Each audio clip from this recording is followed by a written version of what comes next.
Bismillahirrahmanirrahim. Assalamualaikum warahmatullahi wabarakatuh. Hamdan wa syukranillah.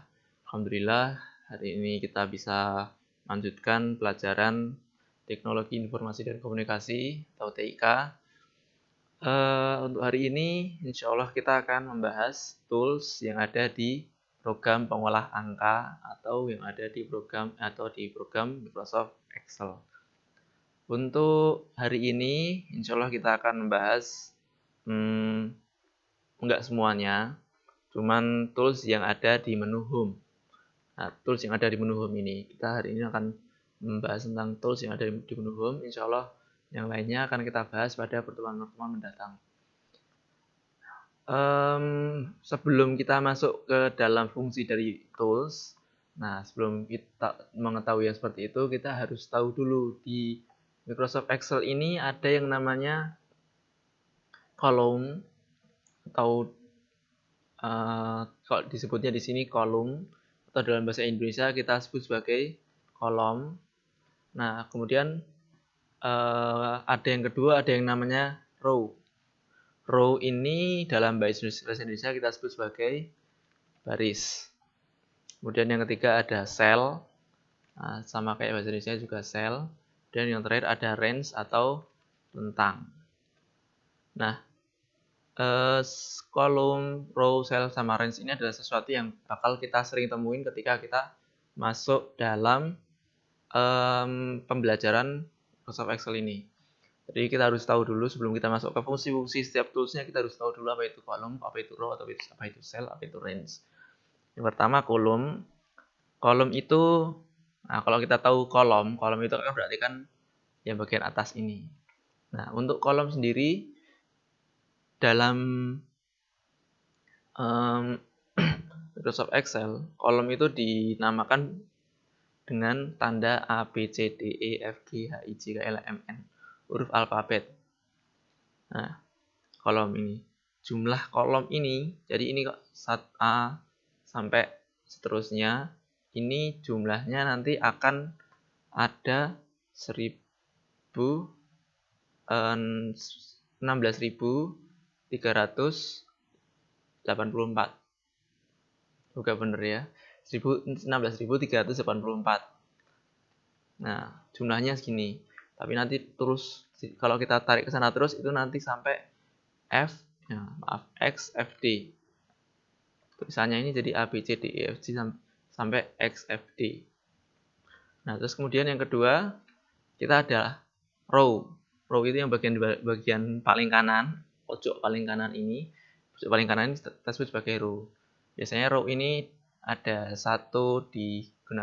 menggunakan simbol 1, 2, 3, 4, 5, 6, 7 angka. Row itu kan berarti kan baris. Jadi yang baris itu ke samping, nah itu semua disebut sebagai row. Nah, row ini totalnya itu ada 1.048.576.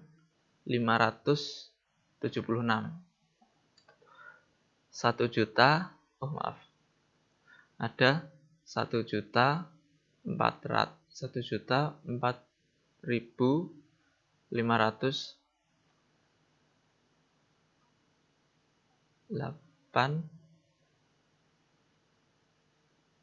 76. Kalau nggak salah segini, 1.045.000.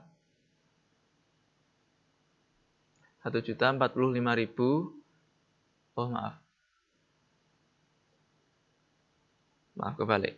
1.048.576. 1.048.576 baris. Jadi kalau kita tarik ke bawah, itu semuanya jumlahnya totalnya 1.048.576. Nah, terus kemudian sel. Selanjutnya kita harus tahu apa itu sel. Sel itu adalah pertemuan antaranya kolom sama baris. Jadi kolom sama baris. Yang kolom itu di huruf H, barisnya di angka 4. Maka itu disebut sebagai H4. Itu disebut sebagai sel. Nah, kalau pengen tahu lebih mudahnya, itu sebenarnya sel ini di sini di bagian pojok bagian kiri. Pojok kiri di sini ada sel yang di sini. H4. Kalau kita pindah juga, yang kita pilih itu kita pindah, maka dia juga bakal pindah ke K6. K6 yang atas K, yang bagian kirinya 6. Nah, untuk sel ini di K ini 5. Totalnya ada sekitar 17 miliar sekian. 17 miliar. 17 miliar sekian panjang sekali. Nah, yang terakhir yang perlu kita tahu ring atau rentang ini adalah perkumpulan dari sel. Kalau sel tadi adalah sel tadi adalah pertemuan antaranya row sama kolom. Nah, row sama kolom bertemu disebut sebagai sel. Biasanya kita pilih ini disebut sebagai sel. Maka kalau range itu kumpulan dari sel. Nah, jadi ketika kita memilih banyak sel, nah ini disebut sebagai range. Ketika kita memilih banyak sel, ini disebut sebagai range. Nah, biasanya ditulis menggunakan apa ya? Untuk manunya itu dia menggunakan tanda titik 2. Jadi ketika kita nulis, umpama kita nulis dari H11, kemudian kita titik 2, kemudian kita tuliskan H12. Nah, biasanya kalau untuk range, cara penulisannya seperti ini. Nah, cara penulisan range seperti ini. Nah, ini adalah pengetahuan dasar yang harus kita ketahui untuk kolom, row, sel, sama range. Nah, kalau masih penasaran, masa sih jumlah kolom itu jumlahnya 16.000 sekian, terus paling pojok X, F, D, dan sebagainya. Nah, ini kita buktikan ya. Kolom, kita coba di sini, kita berada di kolom M. Nah, kita pojokkan di bagian paling pojok. Bagian paling pojok apakah benar X, F, D. Nah, benar X, F, D. Nah, kita bisa lihat di sini ada tulisannya X, F, D. Nah, paling atas. Jumlahnya apa benar 16.000 sekian tadi? 16.384. Nah, kita lihat di sini. Sudah menghitung semuanya, saya tuliskan di sini.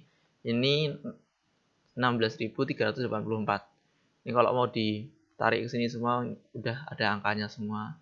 Jadi udah benar-benar dihitung bahwasanya jumlahnya itu benar-benar 16.384. Nah, kemudian ada yang kedua, kita row, ada barisnya. Apa benar toh baris itu jumlahnya 1 juta sekian, 1.048.576. Kita buktikan ya. Jadi kita lihat di bagian sini. Di sini tulis 1.048.576. Nah, ini untuk pembuktian aja. Jadi jumlahnya segitu. Kalau dijumlahkan, total jumlah semuanya adalah 17 miliar sekian. Nah, sedangkan untuk range atau rentang, ya itu terserah kita ketika kita memilih rentang sel yang kita pilih. Ini adalah pengetahuan tentang kolom, row, sel, dan range. Nah, kita masuk ke fungsi sekarang. Baru kita masuk ke fungsi dari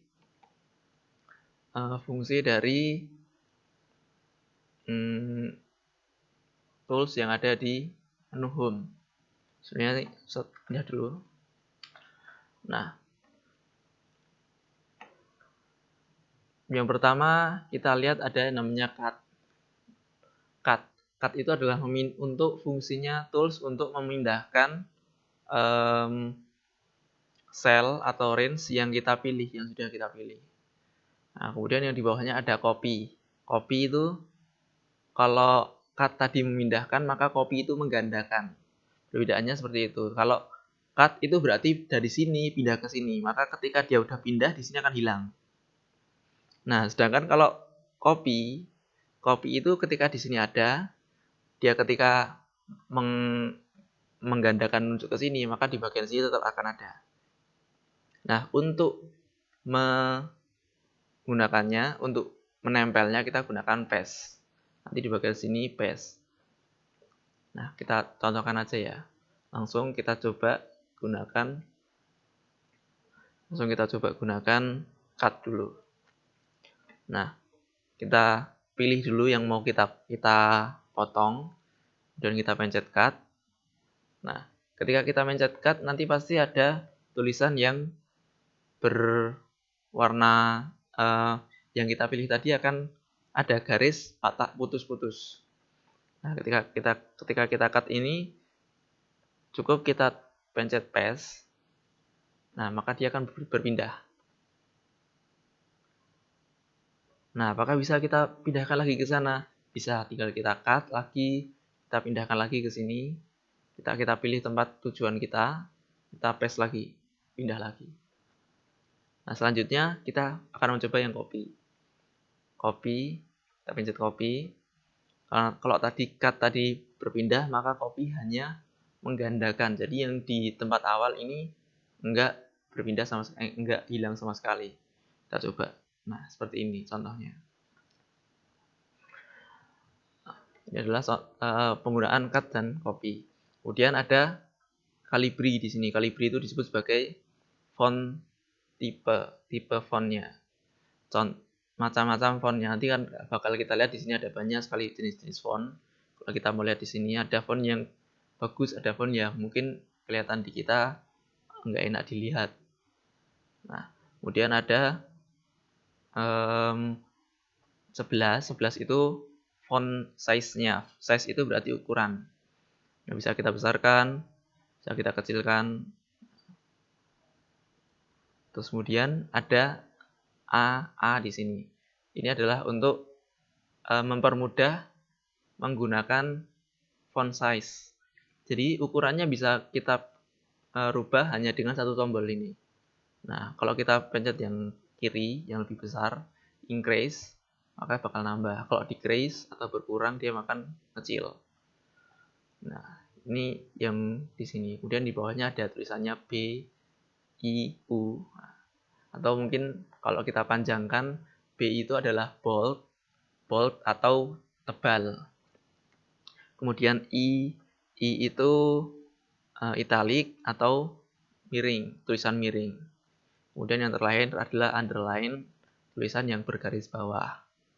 Nah, kita coba satu-satu. Bold, tebal tipis. Kemudian italic, biasa atau miring-miring tulisannya. Kemudian ada underline garis bawah. Nah, seperti itu. Nah, kadang kita juga bisa menggunakan kombinasi dari ketiganya. Jadi kita bold lagi, kita italic, kemudian kita kasih underline juga bisa. Jadi nggak harus satu, tapi langsung tiga-tiga juga bisa. Kemudian di sampingnya ada border. Border itu kita sebut sebagai garis pinggiran.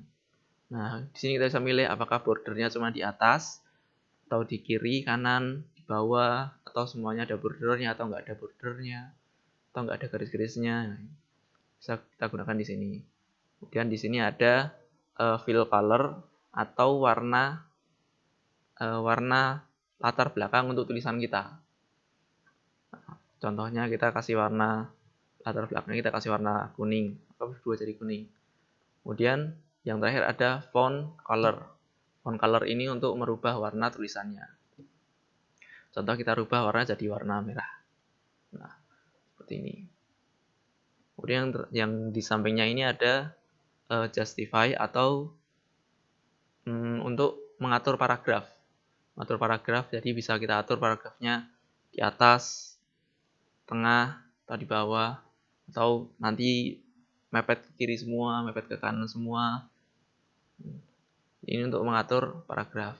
Kemudian ada warp text dan merger.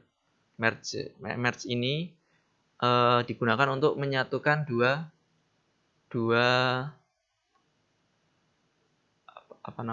sel. Jadi ketika kita menggunakan range, memilih beberapa sel, kemudian kita merge, maka dia bakal jadi satu. Kemudian kalau kita mau memisahkan lagi, cukup kita pencet merge ini lagi. Kalau kita pisahkan lagi, itu berarti kita udah masuk ke dalam split. Nanti ada split, ada merge. Merge itu untuk memisahkan semua. Maaf. Merge itu untuk menyatukan semuanya jadi satu kolom. Jadi dari satu sel. Kemudian split itu untuk memotong memotong satu sel itu jadi beberapa sel yang lain yang lebih kecil.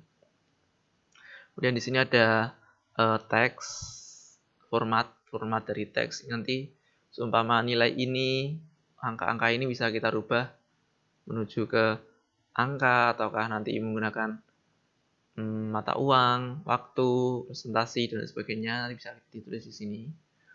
Dan yang di sampingnya ini agak kurang sering digunakan ketika kita menggunakan Excel untuk saat ini. Tapi untuk sekilas aja, conditional formatting itu kayak kita membuat sebuah pewarnaan tersendiri. Jadi biar warnanya beda-beda. Yang untuk samping sini bakal jarang digunakan kecuali ini kita gunakan filter, sort and filter. Nah, untuk sort and filter ini kita contohkan pada nama-nama ya. Kita akan coba mengurutkan nama-nama ini dari nomor 1 sampai nomor 13 secara urut. Nah, pertama yang harus kita lakukan, kita harus memilih semua angka-angkanya, dipilih semua, baru kita pilih sort filter. Nah, ada pilihannya sort smallest to largest, sort largest to smallest. Jadi ini perbedaannya adalah kalau yang sort smallest to largest itu berarti mengurutkan dari yang paling kecil menuju ke paling besar. Jadi 1 sampai 13 itu urut yang paling atas 1. Tapi berbeda kebalik. Kalau yang ini satunya lagi, largest to smallest ini mengurutkan dari yang paling besar. Jadi yang 13 paling atas. Kita coba dulu dari yang paling atas ya. Yang paling kecil di atas. Nanti akan muncul seperti ini. Jadi dia bakal berubah semua. Nah, kemudian kita coba lagi yang lain, yang satunya kita coba dari yang dari atas. 13-nya berada di atas, nanti yang nomor 1 di bawah. Nah, seperti ini. Nah, ini kalau tadi kita gunakan sort itu yang cuman yang kita pilih. Kalau kita mau mengurutkan sekalian sama bagian bagian kanannya lagi, itu tadi kita gunakan expand the selection. Jadi ini langsung semuanya terurutkan. Maaf. Jadi ini saya coba lagi diurutkan dari yang paling atas tadi.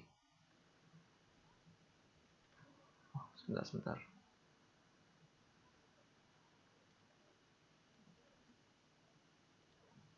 Nah, kita urutkan dari yang paling atas nih tadi. Nah, seperti ini. Untuk kuncinya, ketika kita mau mengurutkan, maka dia harus nempel. Karena kalau dia tidak nempel, dia nggak bisa ikut terurutkan. Nah, kemudian ketika kita tanya, loh, apakah nilainya itu tadi sama nggak sama kayak yang sebelumnya? Bisa kita lihat sendiri. Contoh ini di sini ada nama Avan, tematik 100, matematika 90. Kita coba Avan di sini tematik 100, matematika 90. Ada Faiz 90, 80. Faiz 90, 80. Nomornya 6. Nomor 13 Zulaiha 180. Di sini ada Zulaiha nomor 13 180. Nah, ini berarti ketika kita tadi melakukan sort atau mengurutkan, nilai-nilai yang lainnya juga ikut terurutkan. Jadi kalau dia nempel, selama dia nempel, jadi nggak ada jarak antaranya sel kolom 1 dengan kolom yang lain yang terisi, dia bisa ikut terurutkan. Tapi kalau seumpamanya ada sisipannya di tengah-tengahnya, maka dia nggak bisa terurutkan. Untuk pertemuan hari ini cukup sekian. Insya Allah akan kita sambung lagi pada pertemuan yang datang. Akhirul kalam. Assalamualaikum warahmatullahi wabarakatuh.